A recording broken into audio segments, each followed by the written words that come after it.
The moment they told him he was not allowed to board, no one realized they had just stopped the wrong man in the wrong place at the wrong time. The terminal at Chicago O'Hare International Airport was moving with its usual controlled chaos, rolling suitcases echoing across polished floors, overhead screens announcing departures to cities like New York, Dallas, and Los Angeles, while passengers hurried with coffee cups and boarding passes in hand. Among them stood Ethan Caldwell, dressed in a simple navy jacket, a plain white shirt, and dark slacks that gave no indication of the influence he held beyond those sliding glass doors. He carried no entourage, no visible security detail, only a black carry-on bag and the calm posture of someone who had long stopped needing to prove anything to anyone. To the casual observer, he was just another business traveler, perhaps mid-40s, waiting patiently at Gate 47 for Coastal Airways Flight 291 to San Diego. But what no one in that terminal understood was that Ethan Caldwell was the founder and chief executive of Caldwell Global Logistics, a company that quietly moved a significant portion of international supply chains across continents, though his name rarely appeared in public headlines by choice. He preferred observation over attention, understanding systems best when he was invisible within them. At the gate, passengers formed a neat line, each step forward marked by the soft beep of scanning devices and the polite exchanges of airline staff maintaining schedule precision. Behind the counter stood Brenda Whitmore, the gate supervisor, her uniform crisp, her tone measured, her expression shaped by years of enforcing rules that left little room for deviation. She was efficient, authoritative, and visibly alert to any inconsistency that might disrupt boarding procedures. When Ethan stepped forward, placing his boarding pass and passport on the scanner ledge, Brenda's eyes flicked over him quickly, assessing in seconds what she believed she needed to know. There was no hostility in her expression at first, only a practiced detachment, but something about the simplicity of his appearance registered as out of place in her internal checklist of expectations. She scanned the documents again, her fingers tapping lightly on the keyboard, and then paused. "Sir," she said in a controlled voice, "I'm going to need you to step aside for a moment." Ethan did not react immediately. He simply observed her, his expression neutral, as though he had heard this type of sentence many times in many different forms throughout his life. Around them, the line of passengers continued to move, unaware that a quiet fracture had just formed in the rhythm of boarding. Brenda checked something on her screen again, her brow tightening slightly as she compared details, and then she straightened her posture. "I'm sorry," she continued, louder now, ensuring procedural clarity, "but you are not cleared to board this flight at this time. There appears to be a discrepancy with your reservation status." A faint murmur passed through nearby passengers, curiosity turning into attention as people began to glance in their direction. Ethan lowered his carry-on gently to the floor, his movements unhurried, almost reflective. "A discrepancy?" he asked calmly, his voice steady without challenge. Brenda nodded once, professionally firm. "Yes, sir. Until this is resolved by the airline support system, I cannot allow boarding." There was no malice in her tone, only certainty rooted in procedure. Yet behind her, the subtle tension of onlookers began to grow, the kind that always forms when authority and uncertainty meet in public space. Ethan glanced briefly at the boarding gate screen above them, where Flight 291 continued to display on time, unchanged, indifferent to the human interaction unfolding below it.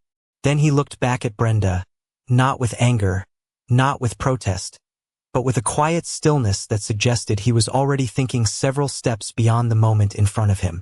"I see," he said softly, as if accepting a temporary inconvenience rather than a final decision. He stepped slightly to the side, not away from the situation, but into observation, allowing the system to continue speaking for itself. And in that small, almost unnoticeable shift, something in the atmosphere of Gate 47 began to change, though no one there could yet understand why. The atmosphere at Gate 47 had not changed in appearance, yet something invisible had shifted beneath its surface. Travelers still moved forward in steady lines, rolling carry-on luggage and checking their phones, but small pauses began to appear in the rhythm of movement, as if curiosity itself was slowing time. Ethan Caldwell remained where he had stepped aside, his posture relaxed but attentive, observing not only the gate staff but the subtle behavior of the system around him. Brenda Whitmore continued her work with practiced efficiency, but now her focus carried a sharper edge, as though she sensed the attention gathering behind her. She tapped rapidly on her terminal again, rechecking the reservation status. Her lips pressed into a thin line that betrayed growing uncertainty. A junior airline associate leaned slightly toward her, speaking in a low voice that only she could hear, but her response was immediate and firm, rooted in procedure rather than doubt. "The system is showing an unresolved validation conflict," she stated, as if repeating a rule that could not be questioned. Ethan heard the phrase clearly, though he made no comment. Instead, he glanced toward the boarding scanner, where the next group of passengers was already being processed without interruption. A family of 3 passed through moments later, their boarding passes accepted without hesitation, their brief smiles contrasting sharply with the stillness that now surrounded Ethan's position. It was not hostility that defined the moment, but imbalance, the kind that appears when authority is applied unevenly without awareness of consequence. Brenda finally stepped away from her station, walking a few steps toward Ethan with controlled professionalism. Her heels struck the polished floor in a steady rhythm that drew brief attention from nearby passengers. "Sir," she said again, this time more deliberate, "we are still unable to verify your boarding eligibility. Until this is resolved by Coastal Airways support, you will need to remain in the waiting area." Ethan nodded slightly, acknowledging the statement without resistance. "Understood," he replied. His voice carried no frustration, only measured patience, the kind that suggested he was used to waiting for systems to correct themselves. A faint tension rippled through the nearby seating area where several passengers had paused their conversations to observe the interaction. One man lowered his newspaper slightly, while a woman holding a coffee cup leaned forward just enough to see more clearly. Brenda returned to her terminal, typing faster now, her movements precise but increasingly rigid. The longer the delay continued, the more the environment seemed to tighten around the gate, as though the space itself was reacting to unresolved uncertainty. Ethan checked the time on his wristwatch, a simple design without visible branding, and then returned his attention to Brenda. He did not speak, but his presence carried a quiet weight that contrasted with the procedural urgency around him. A few feet away, the boarding process for another flight continued smoothly, the soft chime of successful scans echoing like a reminder that the system still functioned normally for everyone else. Yet here, within this narrow corridor of departure, the normal flow had subtly fractured. Brenda finally exhaled, her composure still intact but now layered with a hint of strain. She exchanged a brief look with Marcus Hale, who had just arrived from the adjacent control office. He reviewed the screen quickly, his expression neutral at first, then slowly tightening as he absorbed the data. "We may need supervisory confirmation," he said quietly. The phrase hung between them, shifting the tone of the situation from routine to procedural escalation. Ethan remained still, his gaze moving between them without urgency. He did not intervene, did not correct, did not demand. Instead, he observed the structure unfolding around him, as though watching a familiar system reveal its inner logic. And as the gate's quiet inefficiency stretched into something more noticeable, the first signs of unease began to form not in words, but in the silence that followed every interaction. The tension at Gate 47 deepened in a way that was no longer subtle, as if the air itself had become heavier with every passing minute. Marcus Hale stood beside Brenda Whitmore now, reviewing the reservation system with a focused silence that replaced his earlier procedural confidence. His eyes moved across multiple screens, each line of data confirming that the booking existed, yet simultaneously flagging a status inconsistency that the system could not automatically resolve. Around them, boarding for Coastal Airways Flight 291 had slowed noticeably, not officially paused, but functionally interrupted by the growing uncertainty at the counter. Ethan Caldwell remained in the same position, slightly apart from the main flow of passengers, his presence calm and unchanged. He watched Marcus and Brenda not with frustration, but with a quiet analytical focus, as though evaluating how quickly an organization responds when its internal logic is questioned. Marcus finally spoke in a lower voice, leaning toward Brenda. "This is not a standard error," he said, carefully choosing his words. "The profile is active in the system, but there is a layered restriction flag that requires airline operations approval." Brenda frowned slightly, her earlier certainty beginning to erode at the edges. "That does not make sense for a standard passenger record," she replied, still trying to anchor herself in procedure. Marcus nodded once, acknowledging the inconsistency. "Which is why I am escalating it," he said. The phrase carried weight in the controlled environment of airport operations, signaling that the situation had moved beyond routine resolution. Ethan observed this exchange without interruption, his expression unchanged, though his attention was now clearly engaged with the internal mechanics unfolding in front of him. A few feet away, passengers who had been waiting in line began to shift their weight, some glancing at their watches, others checking departure updates on their phones. The boarding process for Flight 291 had not officially been delayed, yet no one was being processed forward, creating a silent bottleneck that was becoming increasingly noticeable. Brenda returned to her terminal and initiated a higher-level support request, her fingers moving with precision, but now with less confidence than before. The terminal screen refreshed several times before locking into a pending verification state. Marcus stepped slightly aside, speaking into a handheld communication device connected to the airport operations channel. His voice was calm but direct as he requested immediate confirmation from Coastal Airways headquarters regarding a flagged passenger validation. Ethan's attention shifted briefly toward the gate display again, where the flight status remained unchanged, still showing on time, a quiet contrast to the disruption occurring beneath it. A subtle vibration from Marcus's device indicated an incoming response, and he listened without speaking, his expression gradually tightening as the information came through. Brenda watched him closely, her posture now noticeably more rigid than before. "What are they saying?" she asked. Marcus did not answer immediately. Instead, he reviewed the message twice, ensuring accuracy before responding. When he finally spoke, his tone had changed slightly, carrying the weight of clarification rather than assumption. "Coastal Airways is confirming that the passenger record is not only valid," he said, pausing briefly, "but linked to a priority executive profile that requires manual acknowledgement before boarding clearance can be completed." The words settled into the space between them, altering the atmosphere at the gate in a way that was immediate but unspoken. Brenda blinked once, her previous authority recalibrating under the new context.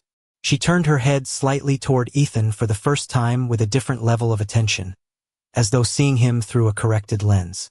Ethan remained still, offering no reaction that confirmed or denied anything, only the same composed patience he had maintained from the beginning.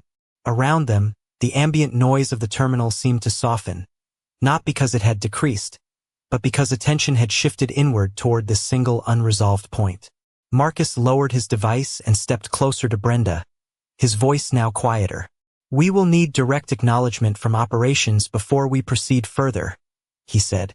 Brenda nodded slowly, no longer acting, alone in interpretation but now fully aware that the situation extended beyond her authority. Ethan looked at the gate entrance beyond them, where passengers continued to arrive unaware of the pause that had formed just out of sight. And in that moment, the structure of control at Gate 47 no longer felt absolute, but instead dependent on a confirmation that had not yet arrived. The silence that followed Marcus Hale's last statement did not feel empty, but instead felt structured, as if every person at Gate 47 had unconsciously agreed to hold their breath at the same time.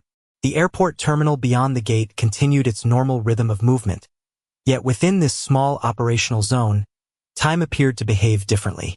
Brenda Whitmore stood with her hands resting near the edge of her terminal, no longer acting with the same procedural certainty that had defined her earlier actions.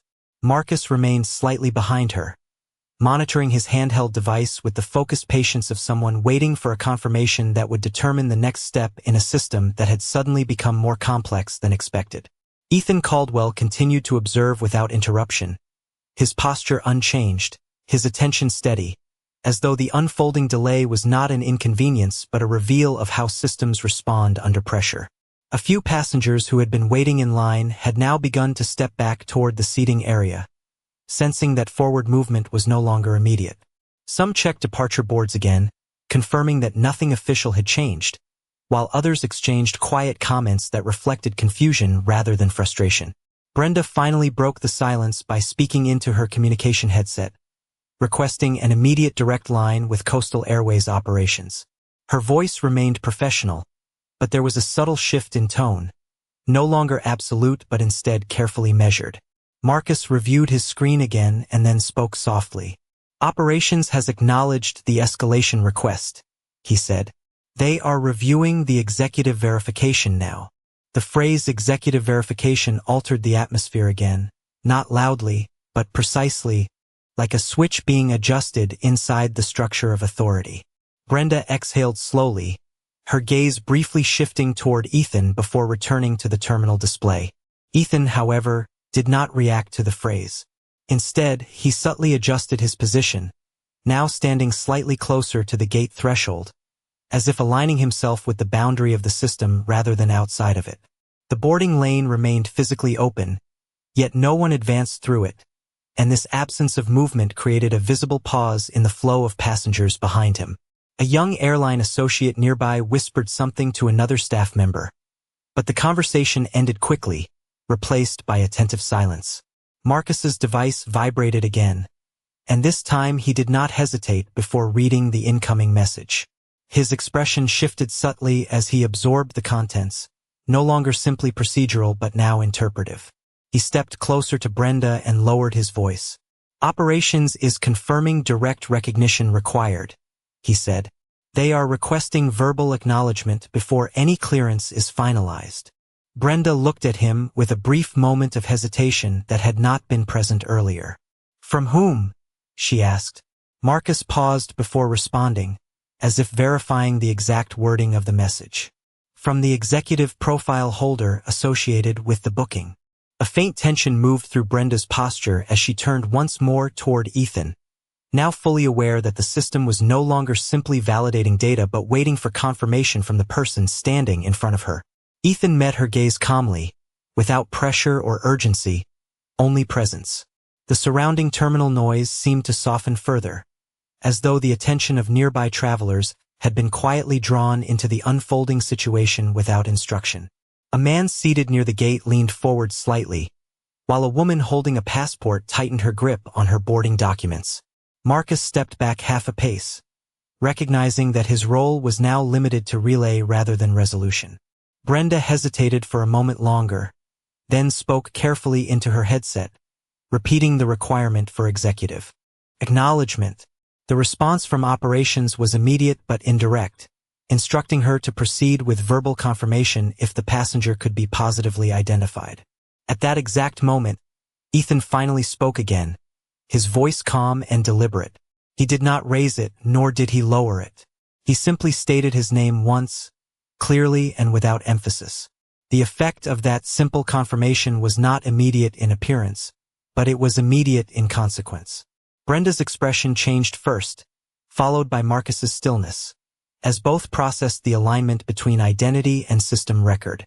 Ethan did not move, nor did he repeat himself.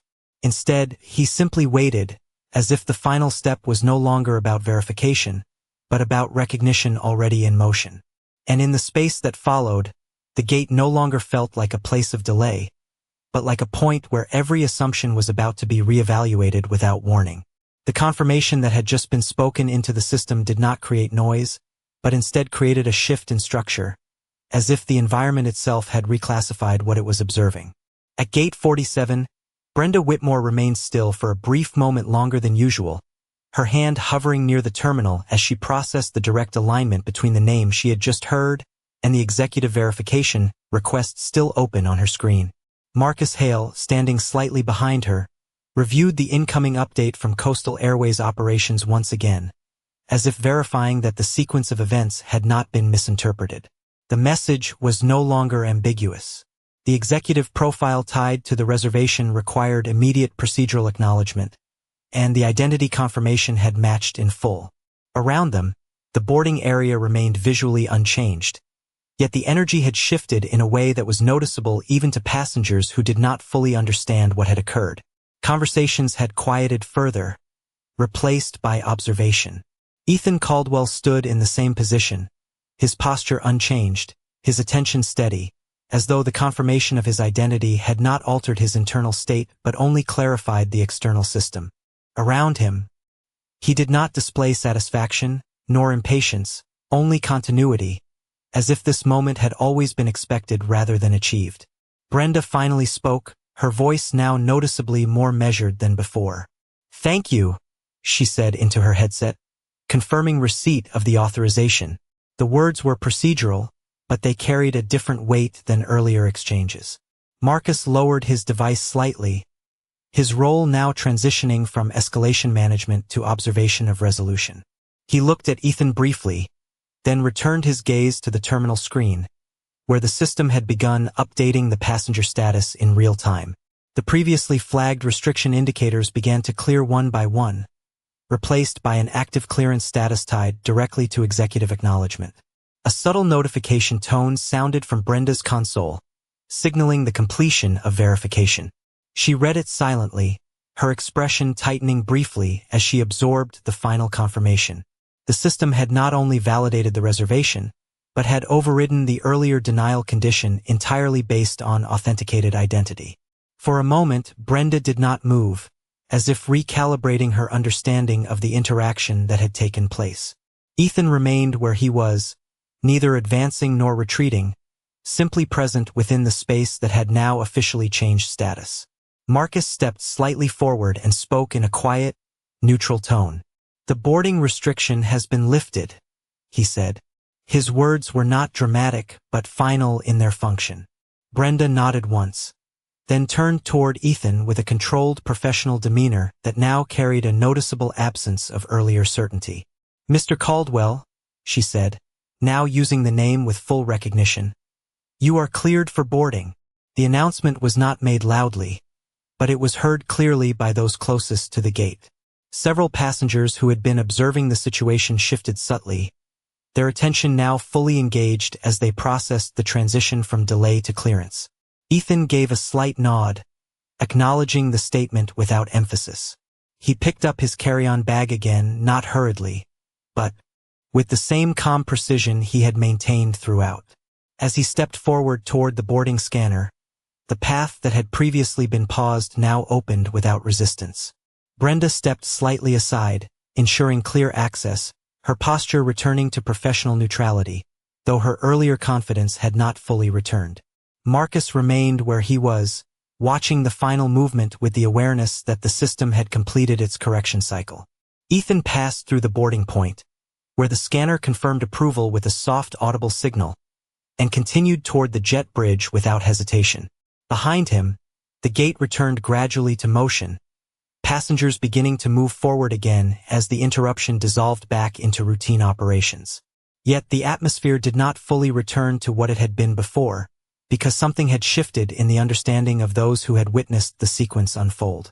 Brenda looked briefly at Marcus, then back toward the terminal, her expression composed but reflective.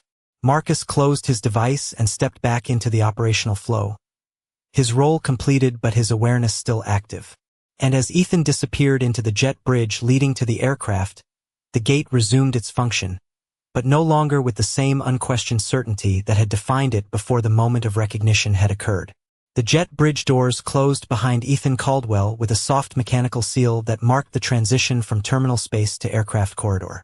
The sound was subtle, but in contrast to the tension that had just unfolded at Gate 47, it felt final in a way that only structured systems can feel when they complete a cycle. Inside the corridor, the lighting was cooler, more controlled, with evenly spaced panels casting a calm white glow along the narrow passage toward the aircraft door. Ethan walked at an unhurried pace, his carry-on rolling smoothly beside him, his expression unchanged from the moment he had first been stopped at the gate. There was no visible reaction to what had just occurred, no sign of reflection or emotional weight, only a continuation of presence, as if the system had finally aligned with what it was always supposed to recognize. Ahead of him, the flight attendant stationed at the aircraft entrance greeted him with a professional smile, scanning his boarding pass once more before offering a polite nod of acknowledgement. "Welcome aboard, Mr. Caldwell," she said, stepping aside to allow entry. Ethan responded with a brief nod and proceeded into the cabin without pause.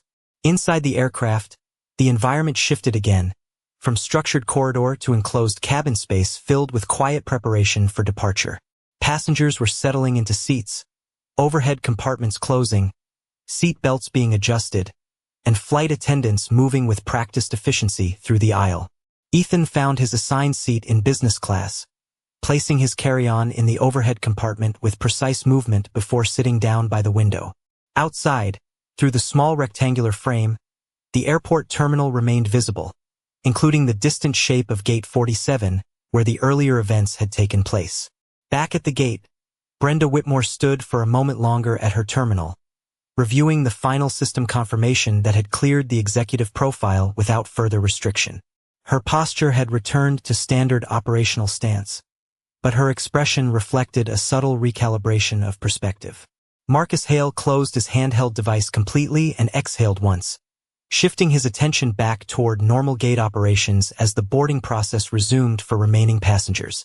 The line began moving again, slowly at first, then steadily, as the interruption dissolved into the broader flow of departures. Yet for those who had witnessed the delay, something remained unsettled in their interpretation of the moment, not in the system itself, but in how quickly perception had changed when identity was fully recognized. In the cabin, Ethan adjusted his seating position slightly, resting his hands calmly in front of him as the aircraft continued final boarding procedures. The cabin lights reflected softly across the window, and the faint sound of announcements filled the space with standard pre-departure instructions. Nothing in his demeanor suggested urgency or reflection, only quiet acceptance of movement continuing forward. As the aircraft door prepared to close, a final wave of passengers settled into silence, and the environment shifted into departure readiness. On the ground below, airport operations returned fully to routine, but Gate 47, now fully reset to normal function, carried a residual awareness among those who had been present, an unspoken recognition that the system had not failed, but had instead revealed how quickly it adjusts when identity is no longer assumed but confirmed.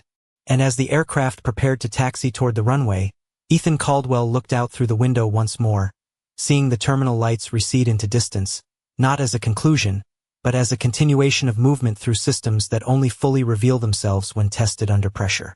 The aircraft continued its slow movement along the runway under the steady guidance of ground control, its engines producing a smooth and consistent sound that filled the cabin with a low, controlled vibration. Inside, the environment had transitioned fully into flight mode, with passengers now seated, seatbelts secured, and flight attendants completing final safety checks before takeoff. Ethan Caldwell remained by the window, his posture relaxed, his attention directed outward toward the airport grounds gradually fading into distance. There was no indication in his expression that the events at the gate still carried emotional weight. Instead, he appeared focused in a quieter sense, observing the structured systems of movement that governed both ground and air operations.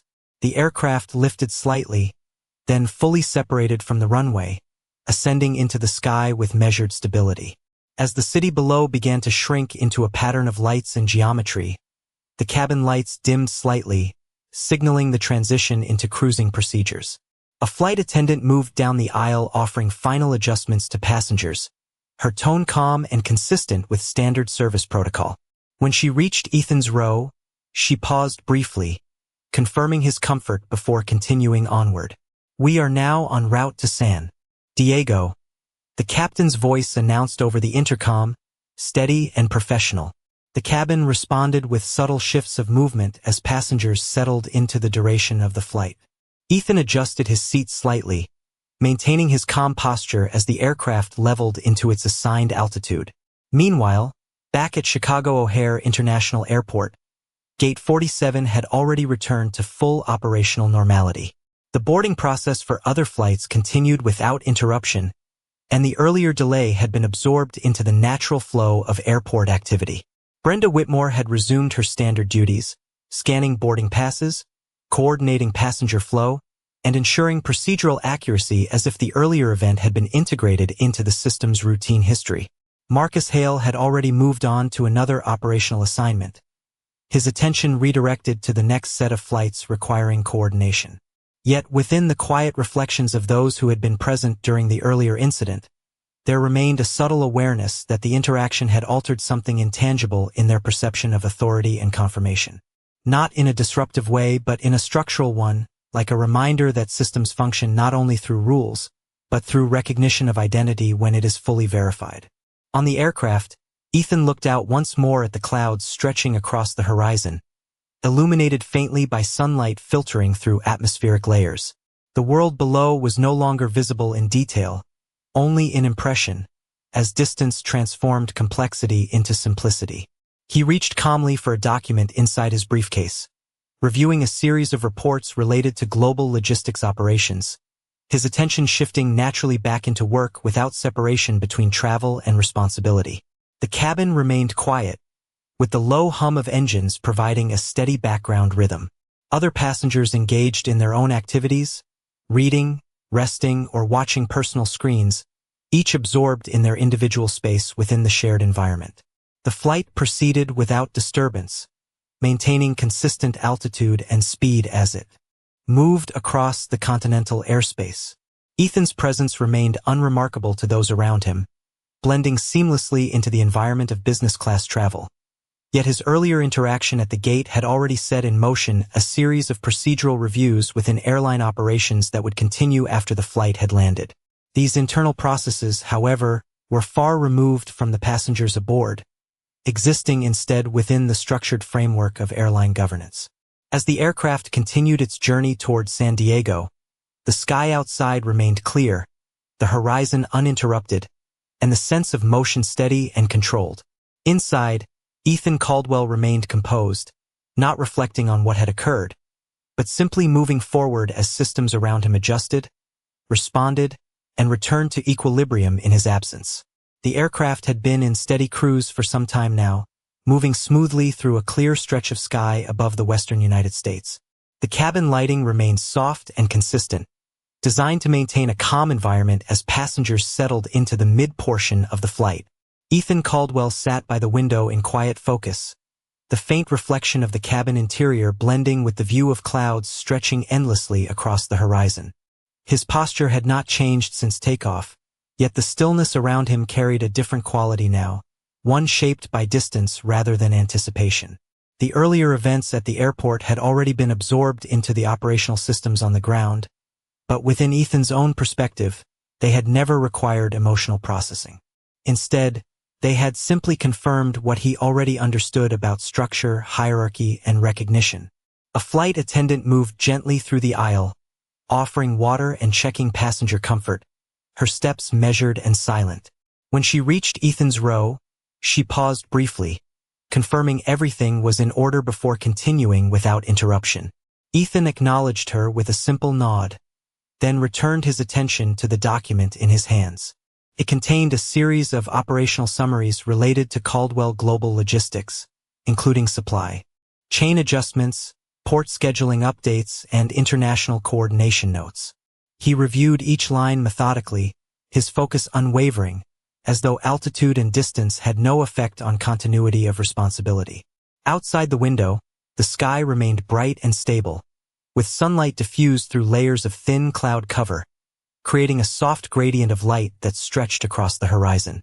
Inside the cabin, passengers remained largely quiet, some resting, others engaged in personal screens or reading materials, all moving through the predictable rhythm of mid-flight behavior. There was no indication of turbulence or disruption, only the steady presence of controlled motion through airspace governed by precise coordination. Meanwhile, far below on the ground, systems at Chicago O'Hare International Airport had already completed multiple post-event reviews related to Gate 47. Internal reports had been generated, verifying that the earlier executive verification process had been handled within proper procedural bounds once identity confirmation had been received. Brenda Whitmore had resumed full operational activity, now fully focused on standard boarding procedures for subsequent departures, her earlier hesitation replaced by routine professionalism. Marcus Hale had also transitioned to other coordination tasks, His involvement in the previous incident reduced to a brief entry in operational logs that categorized the event as resolved through identity confirmation and system override authorization. Yet within internal airline communications, the incident had quietly been flagged for procedural review, not due to error, but due to the sensitivity of executive-level verification protocols interacting with frontline gate authority. These reviews were not visible to passengers or external observers, existing instead within structured administrative layers that ensured future consistency. Back in the air, Ethan closed the document he had been reviewing and set it aside on the tray table. He leaned back slightly in his seat, allowing his attention to shift from operational detail to the quiet expanse outside the window. The aircraft continued its steady course toward San Diego, maintaining altitude with precision as flight systems adjusted automatically to atmospheric conditions. The captain's voice occasionally came through the intercom with standard updates regarding remaining flight time and expected arrival procedures, each announcement calm and routine. Ethan did not react to these updates, as his awareness of timing was already aligned with internal schedules that extended beyond the flight itself. The cabin remained stable, with no changes in passenger behavior or environmental conditions. What had occurred earlier at the airport no longer existed as an active event within the space of the aircraft, but rather as a completed interaction within a larger system of verification and recognition. And as the flight continued forward through clear skies, Ethan Caldwell remained in quiet composure, moving neither toward reflection nor anticipation, but simply through the continuity of motion that defined both his travel and the systems that had already adjusted in his absence. The aircraft began its gradual descent toward San Diego, the change in altitude marked by a subtle shift in cabin pressure and a gentle adjustment in engine tone that signaled the approach phase of the journey. Inside the cabin, passengers who had been resting or working began to transition into arrival awareness, collecting personal items and preparing for landing. Ethan Caldwell remained seated by the window, his attention now directed outward as the coastline of Southern California slowly came into view beneath the scattered cloud layers. The light outside had softened into a warm gradient, reflecting off the ocean surface in long, calm streaks that moved parallel to the aircraft's path. There was no urgency in his movements, only completion, as if the flight itself had been part of a longer sequence that was now reaching its natural conclusion. A flight attendant passed through the aisle one final time, confirming seatbelts and preparing the cabin for landing procedures. Her tone remained consistent, calm, and professional, ensuring that each passenger was aligned with standard arrival protocol. When she reached Ethan's row, she offered a brief nod of acknowledgement, then continued forward without interruption. Ethan adjusted his seat upright, placing his document back into his briefcase with deliberate precision. The aircraft's descent continued smoothly, with the captain's voice providing final updates regarding local weather conditions and estimated time of arrival. Outside, the airport infrastructure of San Diego International began to take shape below, runways appearing as structured lines across the landscape, with ground vehicles moving in coordinated patterns that mirrored the same systemic precision Ethan had observed throughout his journey. As the landing gear deployed, a subtle mechanical shift traveled through the cabin, followed by a steady stabilization as the aircraft aligned with its final approach path. Inside, passengers grew quieter, attention focused forward as the ground slowly rose to meet them. Ethan's expression remained unchanged, his focus calm and present, as though he was simply completing a scheduled transition rather than arriving from a notable event. The wheels made contact with the runway in a smooth, controlled landing, followed by a gradual deceleration that guided the aircraft safely into taxi movement. Applause did not occur, as this was a routine business-class flight, but a collective sense of arrival passed through the cabin in quiet acknowledgement. As the aircraft turned toward its assigned gate, Ethan looked out once more at the terminal buildings in the distance, where ground operations continued with structured efficiency. The earlier incident at Chicago O'Hare had already been fully absorbed into system records, categorized, verified, and archived within procedural logs that ensured future consistency in identity verification protocols. No further action was required from his side, nor from the gate staff who had been involved, as the resolution had already propagated through the airline's operational network. When the aircraft finally came to a complete stop at the gate, passengers began the standard